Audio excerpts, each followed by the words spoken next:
So attaching my qualification, remember by that time I had finished my master's, I had even graduated.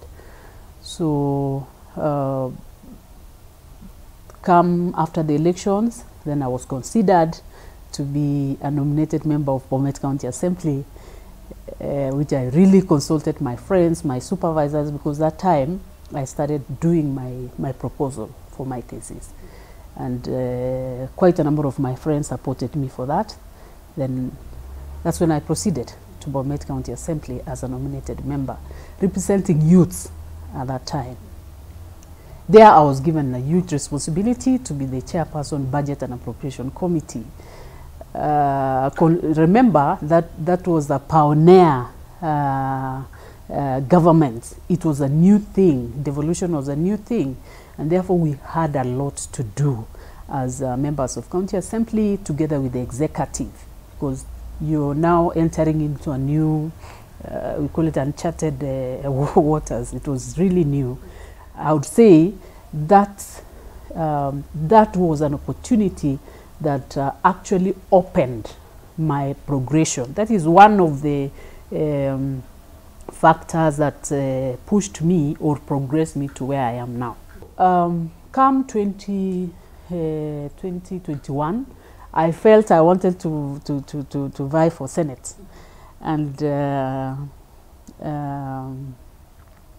I challenged myself to vie for Senate, Bomet County, and a course in which I started and moved around a bit, and along the way, because you know, it involves a lot of logistical issues, then I felt like maybe I should defer for next time, because I felt I was not prepared logistically. I got an opportunity to serve also to support the party, UDA party, in the elections board, which we did an amazing thing as a party, which has never been done before that time. Building capacity of the aspirants, ensuring that everything was credible, open, and no rigging. Everything is done in a credible way, transparent way. And then it came to a point when these opportunities were advertised, that the PSS positions were advertised. I also challenged myself that I have what it takes, and I applied for the position. Je, ni masala gani ambayo mnaendeleza hapa katika idara hii ya serikali ya masala ya bunge? Ni kitu gani aswa ambacho wao mnakifanya kama katibu mkuu? So this is a new State Department that was meant to institutionalize the focus on government legislative agenda. Remember, Miriam, earlier, before the 2010 Constitution, we used to have, as Kenya, we were in a parliamentary system of government, where you have members of parliament being also members of the executive. But now, when we passed our constitution, we removed that and we became the presidential system of government, where the three arms of government are completely independent. Members of parliament are purely members of parliament. Members of executive are purely members of executive.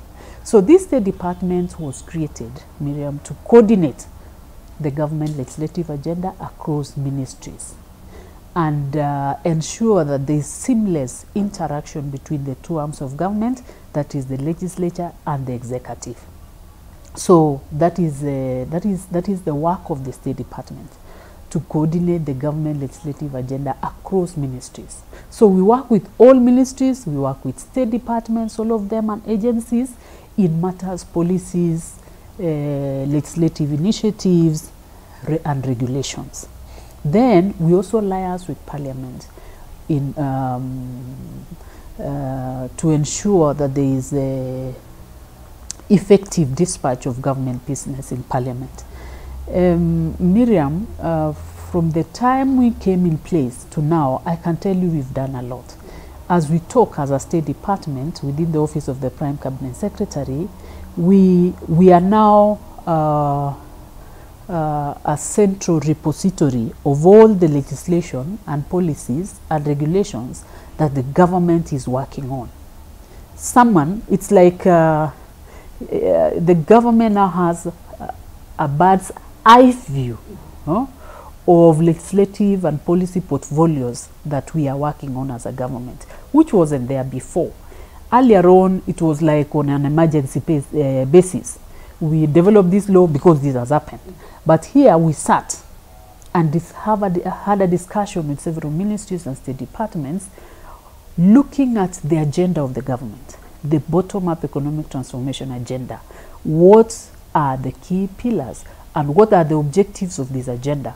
Then we sat with every ministry to identify what is missing. Do we have the laws that are supporting us to deliver this objective, to achieve this objective? Do we have the policies that will assist us to achieve this objective? Do we have the regulations that will assist us to achieve the objective? That is when we sat with them and they gave the policies and legislative initiatives that they wanted to develop, others that they want to amend. We have that. We call it a government legislative agenda document, a GLA, for the government. So we are now in the process of digitizing so that even you, wherever you will be able to click at the click of a button. You will be able to tell which initiatives is the Ministry of Agriculture developing, for example. You will be able to tell from there. But now, what the ministries are developing and the stages at which they are, you are not able to tell. And that's why we used to have a lot of overlaps. This ministry developing something that is being developed by another ministry, a lot of overlaps. And remember, to develop a bill, it requires a lot of resources. Remember, our constitution is key on public participation. So to develop a law, apart from all those other costs, there is a cost on public participation. So if you have different ministries developing the same thing and each of them is budgeting, it is costly and there is a waste of resources. So this State Department has ironed out that. It is now very clear which ministry is sponsoring which laws and which policies. So we eradicated overlaps, we eradicated duplicity, and even now the cost of doing them, because there is no duplicity, will be better. Though it is still expensive, probably that is an area that needs we really need to still have a conversation on it. Now we are working with the State Department, the State Law Office, to develop a public participation bill that will now become a Public Participation Act. That will help us even to be able to estimate the appropriate cost, because they are varying. When we are having roundtable discussions, you could see this ministry has budgeted this 100 million. This ministry has budgeted 20 million. This ministry has budgeted 2 million. So once we have this, a clear framework, then we will be able to tell this is the estimated cost of public participation. So apart from that, the State Department has developed what is called the Guidelines for the Development of Government Policies and Legislation. This is a guideline that explains in simple terms the stages at which a policy takes.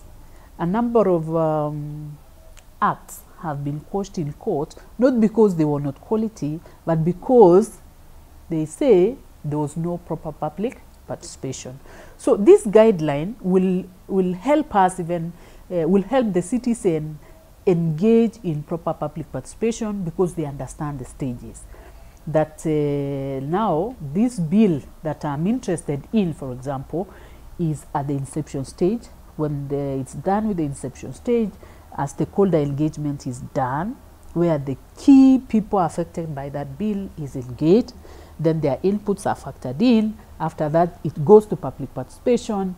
After public participation, then it goes to Attorney General for drafting, and from there it goes to Cabinet for approval, and then from Cabinet it will now go to Parliament. So a citizen will be, with that guideline, having understood the guideline, will be able to interact with the bill at stakeholder engagement, at public participation, and because you are able to track, you now understand how this bill is moving, then you will be able to, you will not be overtaken by events. You will be able to interact with it at the stage at which you are required to interact. Okay. Yes. There are some concerns that executive is meddling with legislature. What are your input on that? Remember, we serve the same Wanjiku. Executive was elected through the president to serve the same Wanjiku. Members of parliament were elected to serve the same Wanjiku. So you are independent in doing your work, but we also need to consult each other because we serve the same person. What is the extent of consulting? Are you supposed to be guided on what you're supposed to legislate in the National Assembly? We don't instruct legislature on what to do. If it's about a law, then we propose a law because we want to do this program and there is no law, or we want to enhance a particular program or project. Yet we want to, a law needs to be amended. So if you propose a law and the legislature are not okay with it, then you sit with them, have a discussion, explain your position, explain the policy that you have, then they will have an understanding and support. If they don't support, they'll give their views and then have a discussion, and if it is okay, if it is implementable for executive, then amendments are done to that bill and it is approved. So there is no way executive is directing the legislature. Each one is doing their work. I've just remembered something. The office of the Prime Cabinet Secretary is not anchored in law. What are you planning to do on it? The maximum cabinet secretary should be 22. The 22 offices that we have includes the office of the Prime Cabinet Secretary. That's why I'm telling you it's legally there. President has power to give functions to these offices. So the office of the Prime Cabinet Secretary was just elevated with the functions that were given to that office. So it is legally there. Probably you are proposing that we do an act to still elaborate the functions of the office of the Prime Cabinet Secretary, which is okay. But as we talk, it is legally there. So when we talk of women in leadership, it's not only about representation. It's about equality, justice, and strengthening, embracing what's called the whole of society approach. If you want to build this community, then let's have the whole of society approach. And the society has men and women. So the two have to work together to build the community. So the power of women is there, and we need to work together with the male counterparts if we are to build this nation.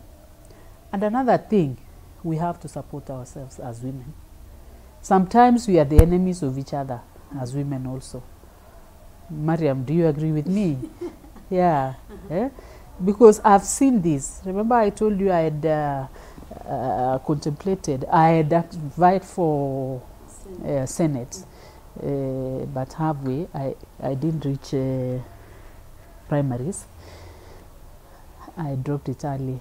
But I could see in elective positions, the people who actually support women, in some areas, okay, let me put it that way, you would find, you'd realize that men would support women more than women supporting women. What do you think? Did you get that? What is the I don't know. I think we need to talk to ourselves, because you see that there is that societal norms. I believe that women are just supposed to give back and take care of the children and do these lighter duties. That belief, according to my view, has gotten into women until they are in a point of believing, oh no, that one belongs to men, that one should be done by a man, that one should be... Forgetting that they have the same ability. They have the same ability as men. So, when you say you are coming out to vie for governor, for example, or senate, they will say, no, you will not make it. Huyo hawezi, huyo hawezi, hajaolewa huko, ana watoto, you know. I think the bar for women is too high, especially for political positions. Because the same things that are not affecting man are used to bring down women. Yeah. So I think more awareness needs to be given to women to remove that fear, to be confident, come out and believe in themselves that they can do what a man can do, a woman can do better. Je, ni changamoto zipi ambazo umezipitia kama mwanamke ambaye ako katika wadhifa kama huu, na umeweza kuzimudu vipi na kukabiliana nazo? In my office, I will not want to go home if my desk is still full. I would want to ensure that I finish so that the next day I'm starting on a clean slate. What does that mean? It means I'll have to stay up to late hours. Sometimes I stay even up to 9 at night because there's something I want to finish. Remember, there are also people that are looking up to me. To me. I have a husband and I have children. So probably their time will be, I will have robbed off their time of sitting with me and having family discussion together. How do you balance? But I normally try to balance over the weekend. When I get an opportunity, I maximize with them. If it's weekend and I don't have an activity, I maximize with them fully. Trying to balance. When I get any opportunity, I give them completely. Utawezaje kuambia wanawake ambao wanatutazama hivi sasa kuhusiana na uongozi na wanaweza jitosa vipi katika uongozi? I'm one of the people who wore a shoe when I was joining Form 1. The first shoe when I was joining Form 1. I had not seen a shoe. I wore it when I was joining Form 1. And I used that shoe my entire secondary school. And here I am. So it is possible. You can be whatever you want to be in life if only you are committed, you believe in yourself, you put hard work, and you put God first. Hebu tuambie ni kitu gani ambacho umeanzisha na unajivunia kuanzisha tangu ingie katika wadhifa wa uongozi? Yes, even operationalizing the office is an achievement. Yeah? It is an achievement because it's not easy to start a new thing and have it running. Yeah? Now it's completely running with so many things, supporting all these other MDAs. That's an achievement. I've been organizing the youth meetings over the holidays just to empower them and encourage them, motivate them. And I've had a number of youths which through those motivational meetings, they have been able to progress up to university.